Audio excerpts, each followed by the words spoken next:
The Make It and Break It update for Grounded seems to be the most divisive update in the game's history. On one side are the players that are excited to try out the new playground mode. On the other side are the players that were expecting additional content for survival.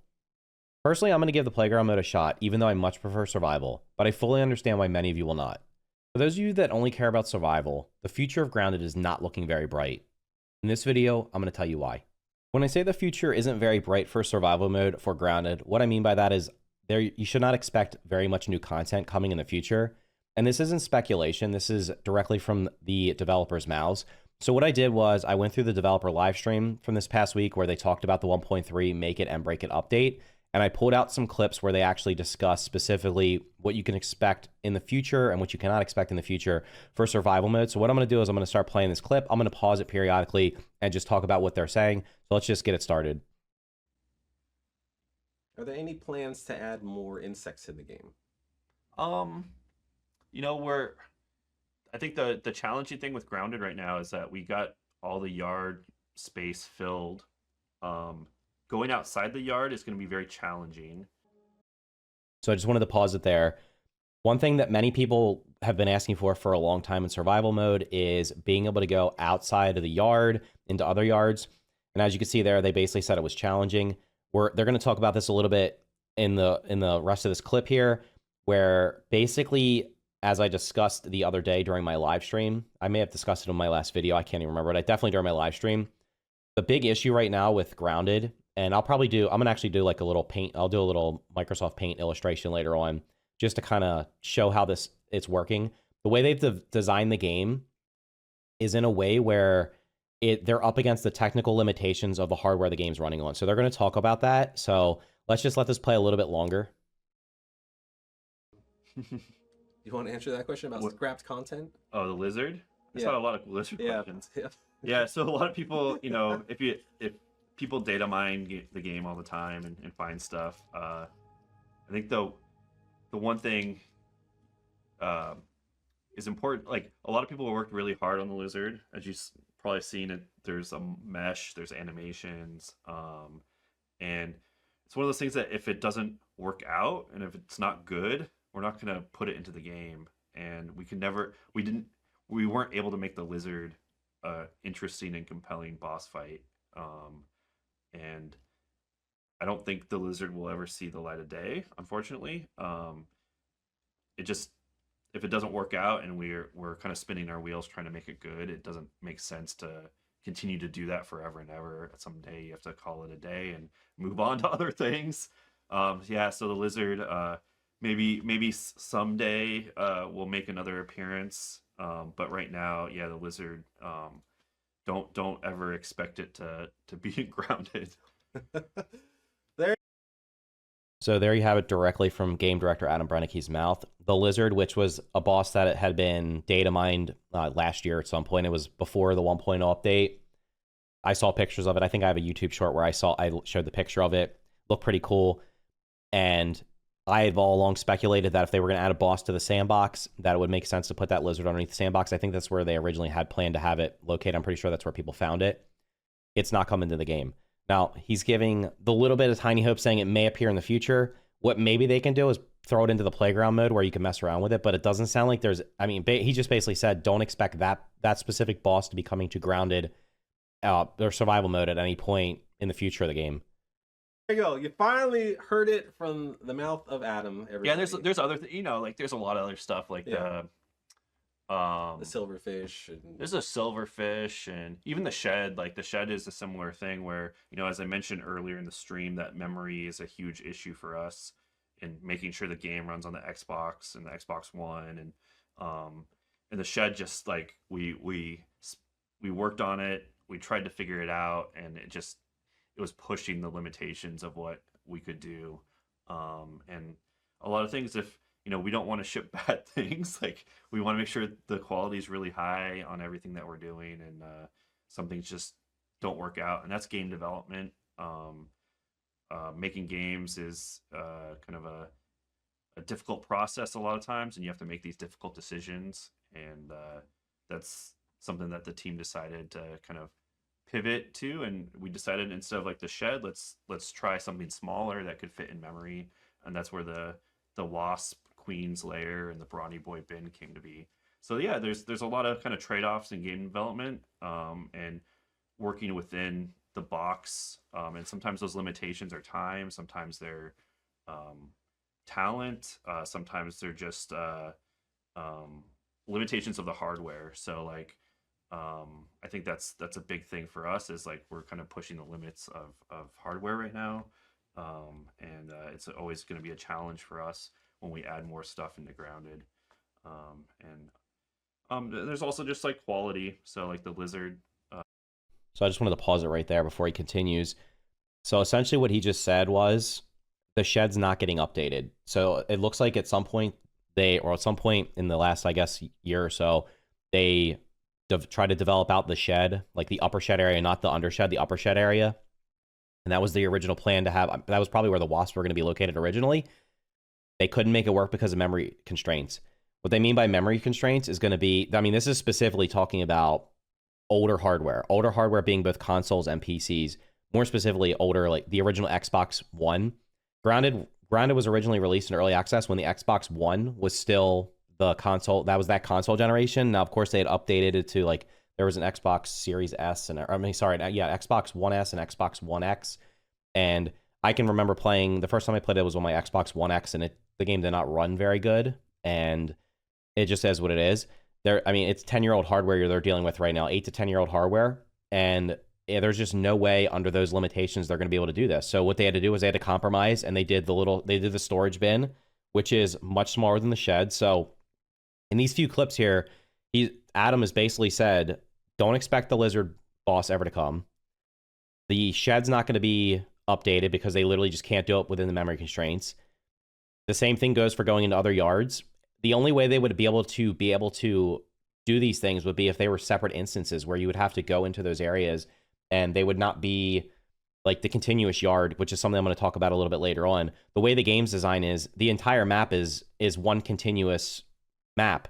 It's not like playing other games. Like if you've played other games recently, like Starfield, where you go through a door, there's a loading screen. You get on your ship, there's a loading screen.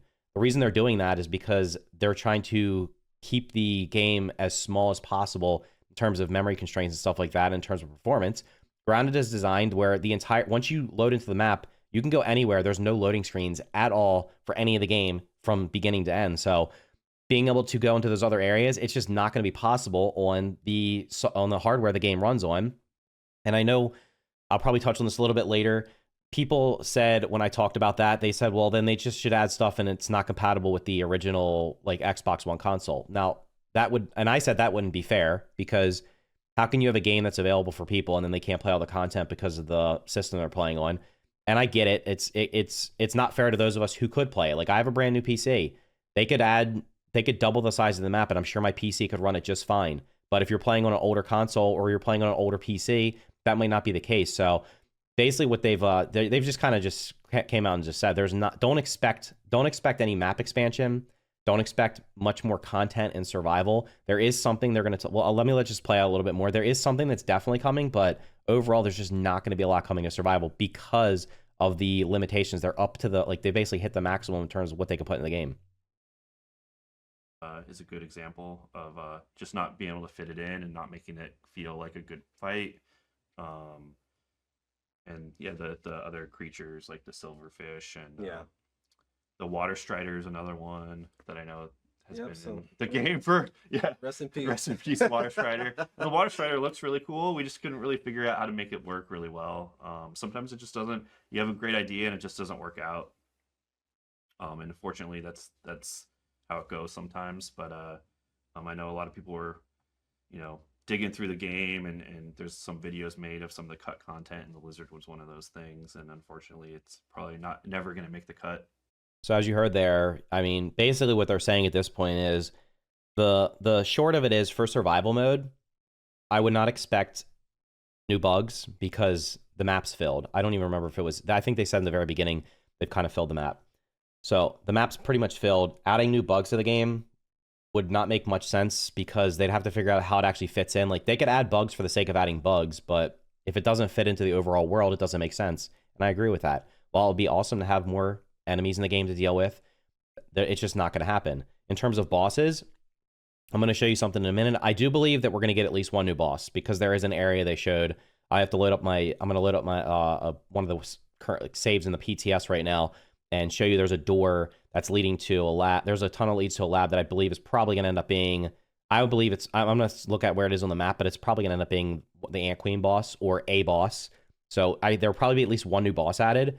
But as of right now, there's not going to be new biomes. There's certainly not going to, if they couldn't get the inside the shed to work, there's no way they're ever going to go inside the house. And they're just basically said they're not going to be able to go into other yards. And I think based on what they've been talking about, what I want to do is let me bring up Microsoft Paint real quick and kind of illustrate how I think this is working. All right, so I have my trusty dusty Microsoft Paint up here, and the way the game works right now is we're just going to imagine this is the map. Now I believe the map I think is a perfect square, but we're just going to imagine this is the map. And what we're going to do is we're going to draw a circle here that is, we'll just say this is the player. So we're going to be green, we're going to be a circle here, and we're going to be in the middle. And what this is going to be is what in other games you would consider like what you would render in. So right now, if you're a player in the game and the entire map is rendered at all times, right? So you can go to any corner of the map, up and down. You could have a player down in the bottom corner and a player up in the upper corner. You could have a player in each corner of the map. The entire map's being rendered in. All the enemies are rendered in. The thousands and thousands of blades of grass, the sprigs, the plant fiber, all those assets are being, they're there 100% of the time in addition to the enemies. And because of that design choice, whether they knew it or not at the time, that is, in my opinion, that's what's severely limiting them. And what I would have said would probably have been a better way of doing it would have been doing how other games, like as an example, Minecraft's the perfect example. In Minecraft, it'll only load so many chunks around you. So depending on your system, you might only be able to load a couple chunks. If you have a really beefy system, you might be able to load lots of chunks. And that's just how far you can see. So what ends up happening is what's over here in the corner is not going to be loaded at all times. So I think what would have probably made more sense in hindsight here, and again, I'm not a game developer, this is just my opinion on how I think it would have made more sense or possibly been able to allow them to exceed the limitations they're running up against based on my experience with other games. What would have made more sense is as the player's moving around here, so I move over here, this chunk I used to be in, it's not there anymore. Then when I move over here, the chunk's not there. So it's only loading what I can actually see as the player. And then when I go back here, it comes back.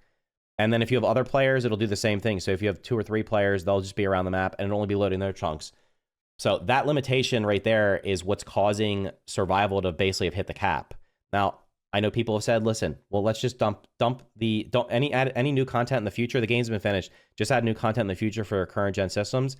They might be able to do that, but they might not. They didn't specifically say that even the newer consoles, who knows if an Xbox Series S, as an example, can handle more in the game. I'm sure it could probably handle a little bit. It should be able to handle more than the previous generation, but it's not going to be able to handle as much as the Series X, and it's not going to be able to handle as much as a new PC.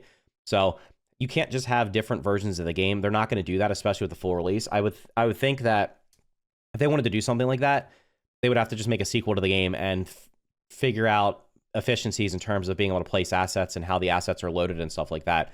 I also want to say that I believe that the reason the upper yard feels, I want to say empty, even though it's not empty, but it feels kind of empty compared to the lower yard is, I believe it's because as they were getting close to finishing the game, they were hitting these boundaries here in terms of the limitations of what they could actually put in. In my opinion, the lower yard feels pretty densely populated, and the upper yard feels not sparsely populated, but there just doesn't seem like there's much up in there, right? The top, like, upper portion of the yard, like this whole upper area, like over here, is just, there's not much over there. There's like a lab, there's the storage bin, which didn't even have anything in it to begin with, and then there's just some enemies scattered around, where the lower yard has multiple labs. There's enemies everywhere, there's anthills everywhere and stuff like that. There is an anthill up here, but if you compare the lower yard to the upper yard, it just feels like the upper yard is not as polished as the lower yard in terms of like how much content's in it. There's not as much content. It just feels like they scattered some bugs around. And to be completely honest, the more I thought about it, the longer I played the game, and then comparing it to other games in terms of like enemy density, I feel like the enemy density in the game is pretty low on the lower side of the scale. And that's probably has to do with the fact that the more enemy, every extra like ant you have spawned in is going to eat memory. If you guys played the game during early access, when there was an issue where the ants were hoarding, the red ants and the black ants were hoarding food. They would go out and collect food and take it back to their hill, and there would be like hundreds and hundreds or thousands of little food chunks laying there because the game wasn't having them. They weren't deleting themselves or despawning. It was causing the game to crash and have just severe performance issues like frame drops. And that's because every little piece of food is an instance. So anything you add to the game, a blade of grass, a piece of food, an enemy, a lab, like those are instances. The bigger they are, the more they're going to take up. So at this point, it just kind of seems like survival is what it is. They did a lot of balancing changes in this update. And I think going forward, the only thing you're going to be able to expect is for survival mode is going to be for maybe some balance changes. Maybe they add some new like quest stuff. I don't expect them to add any new story. I don't expect them to add many new bugs besides the one boss. I'm going to show you that tunnel real quick. That is probably going to be where the boss is. I haven't actually seen it myself. I just know where it is. I'm going to go look at it on the map. So this will be like my real-time guess on what's going to be there. I kind of think it's going to be an ant queen, but let's see where that is. But other than that, I just don't think there's going to be, don't expect, like, just don't get your hopes up that like there's just going to be tons of new content for survival. It's just not going to happen. The other thing that I didn't even mention was, in addition to the thousands of blades of grass and sprigs and plant fiber and all the bugs and stuff like that, all those assets is your builds. If you build, I know for a fact that the bigger the base you build, the more it's going to hit your performance. If you build a giant base, your FPS is going to drop. That's just going to happen. And they've said that. They've given the players the ability to build whatever they want in the game, right? You can build as big as you want without really much limitations other than hitting like the skybox, I guess. I don't even know if there is a skybox. I guess there is, but you could build a structure with tens of thousands of walls and floors and items inside of it. That's eating up the memory. So the game, it just is what it is. So I want to real quick, let's go take a look at where this hidden door is. And that's, to me, is probably going to be, I would expect it probably to be the last piece of content that's added to survival in terms of new stuff. All right, so I loaded up one of my survival worlds here, and you'll see I am kind of in like the northern center of the koi pond area here. So directly below the tire that's up in the upper yard and between the tire and the oak tree. And in the wall here, they've added this this tunnel here. I've never been in this, so we're going to walk in here and see what's going on inside here. I believe there's a door at the end of it. I don't think there's any enemies in here. So yeah, there's a lab inside of here. And we cannot clip through that. Somebody did clip through it, and I don't know if it was I think somebody clipped through it. So where we are on the map here is right in the center here, and right here is going to be the jungle anthill. So I think it is highly likely, no confirmation here, but highly likely that this door is going to lead to a boss. And the one that would make the most sense would be an ant queen, because the jungle anthill is here. It is very large, and going through this could possibly lead us back into some back way inside of there. I think that will make most sense. So in terms of new survival content, I don't believe this is coming in this current update. Maybe they do what they did in the previous update where they added everything like the wasp queen and all the other stuff, the brawny storage bin, and then they did a subsequent update where they did was like 1.2.1. They added the infected broodmother. Perhaps they do something like that with this. Maybe they do 1.3.1, and this is going to be the new boss that's added to the game. And like I said, I would expect it to be the ant queen. There's certainly going to be something inside of here. So in terms of new content, this is probably what you can expect in terms of new creatures or anything. I'm assuming it's going to be a boss. There's no guarantee, but that will make the most sense. This will be a boss. And based on what they've said, it doesn't sound like they're going to add any more creatures. And here's like the entire map. As you can see just how large this map is. And I mean, you can just go look at all the assets. Like this is just stuff that's showing up is the milk mullers, the field sites, all the different things here, like the points of interest and stuff like that. And that doesn't even account for the tens of thousands of other assets that are around the map. So that's kind of why the map's limited. And honestly, I mean, for me, yes, it would be cool if they added more survival content, but overall, I mean, the game's finished. So expecting anything more out of that, to me, is just, I mean, it is selfish on our part. While we all want the game to have more content so we can keep playing it, as a survival player, you're kind of, it's just like, it is what it is. This is what you got. And if you don't like the playground mode, then you'll just have to either keep playing survival, or you'll have to wait until maybe they add a sequel, or maybe they create a sequel, or you find another game to play. Unfortunately, there's nothing you can really do about that. But like I said, I'm going to try out the playground mode. I think that the reason the playground mode existed is twofold.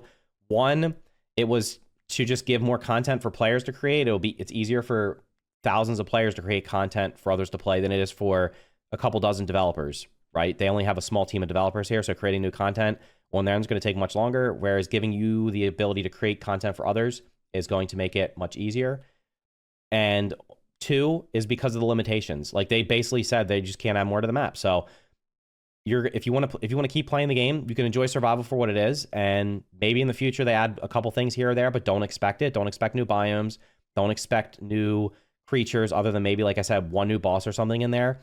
And if you want to keep playing the game long term, you're going to probably have to start playing on the playground mode, and that's just how it is. So anyway, I know, like I said, this update I feel like has been kind of divisive. I was kind of on the fence about it. The more I think about it, the more I'm going to at least try the playground mode. I think it has potential to create some cool stuff. If it doesn't turn out the way I think it's going to turn out, then there's plenty of other games to play out there. But you have to do what's best for you, and I've gotten my enjoyment out of this game. I've gotten tons of hours out of it. I've built a giant community on YouTube and other places around this game, so I'm thankful for all that. And that's kind of what I think about the game. So if you're watching this as it premieres, I'll be doing a short live stream directly afterwards to discuss this some more. So head over there if you want to let me know what you think. If you're watching this later on, let me know what you think in the comments down below. In any case, thank you for watching, and I'll see you in the next video.